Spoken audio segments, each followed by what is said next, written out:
Nihoyat uzoq kutilgan Mortal Kombat 2 katta ekranlarga chiqdi. Yana bir o'yin asosidagi ekranizatsiya. Ishonasizmi, yo'qmi? Bu safar ular buni uddalashdi. Film birinchi qismga qaraganda ancha yaxshi chiqdi.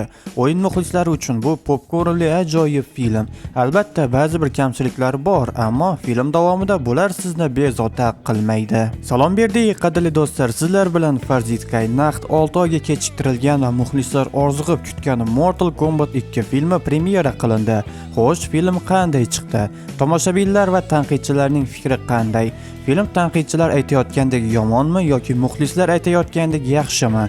Bular haqida ushbu videoda batafsil gaplashamiz. Videoni boshlashdan oldin hoziroq like bosib, kanalga obuna bo'lib qo'ying. Tanqidchilar filmni yomonlayotgan bir paytda Mortal Kombat 2 birinchi haftalik kassa yig'imlarda rekord o'rnatdi. Film birinchi haftaning o'zida 63 million dollar yig'di. Albatta, bu taxmin qilingan 70-80 milliondan oz, lekin birinchi film bilan taqqoslaganda ancha yaxshi. Ichki bozorda 40 million, albatta bu ijodkorlar orzu qilgan summa emas, lekin bu franšiza tarixidagi eng baland ko'rsatkich.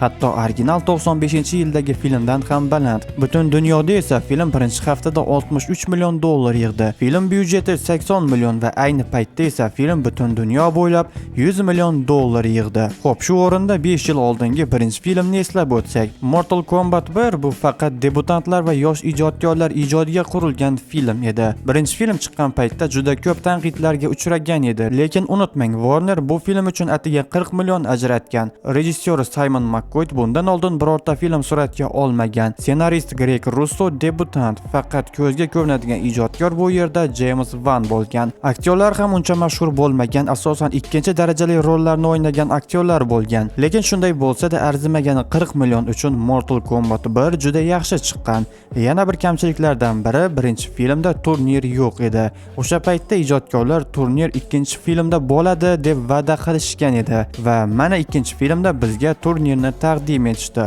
Mortal Kombat 2 ayni paytda jahon prokatida Tannoz xonim 2 bilan raqobatlashyapti.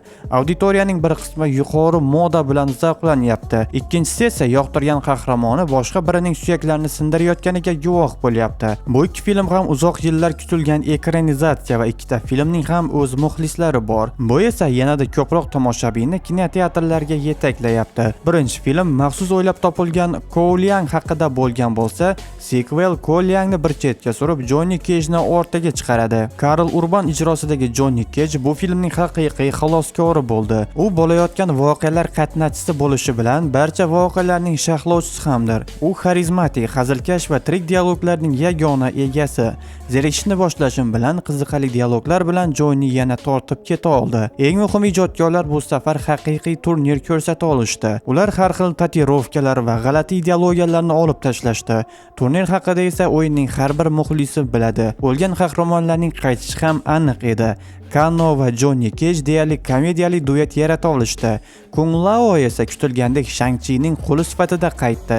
Jang sahnalariga to'xtaladigan bo'lsak, jang o'yinlardagi kabi juda brutal emas, hammasi o'z qolibida va real hayotga moslashtirilgan. Chunki haddan ziyod fantastika ham muvaffaqiyatsizlikka olib kelishi mumkin. To'g'ri, ko'pchilik o'yinlarni o'ynab, epik janglarga o'rganib qolgan, ammo kinoda bunday janglarni ko'rsatishning iloji yo'q. Bu tomoshabinni zeriktirishi mumkin. Menga eng yoqqani Liu Kang va Kung Laoning jangi bo'ldi. Ularning jangi o'yinni eslatib yubordi. Bu jang eng yaxshi detalizatsiyalashtirilgan, lokatsiya ham to'g'ri tanlangan. Faqat ularning jangi men uchun eng esda qolarli bo'ldi. Fatality ham qanday bo'lishi kerak bo'lsa, shunday ko'rsatilgan. Albatta bu shedevr emas. Umuman hech kim shedevr kutmayotgan edi.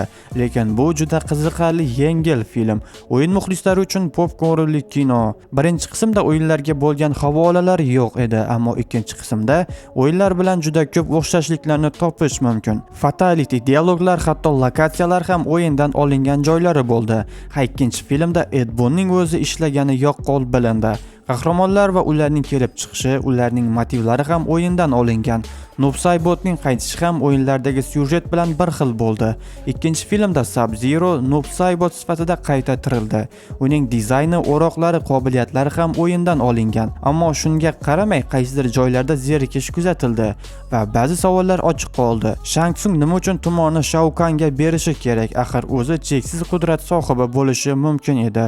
Xuddi shuningdek Quan Chi ham filmda u kuchsiz qilib ko'rsatildi. U o'yinlardagi kabi brutal yigit emas.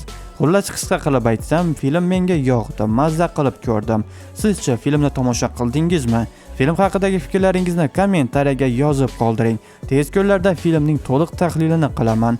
Videoni o'tkazib yubormaslik uchun kanalga obuna bo'lib qo'ying. Ekrandagi raqamlarga donat qilgan holda esa meni qo'llab-quvvatlashingiz mumkin. Keyingi videolarda uchrashguncha do'stlar.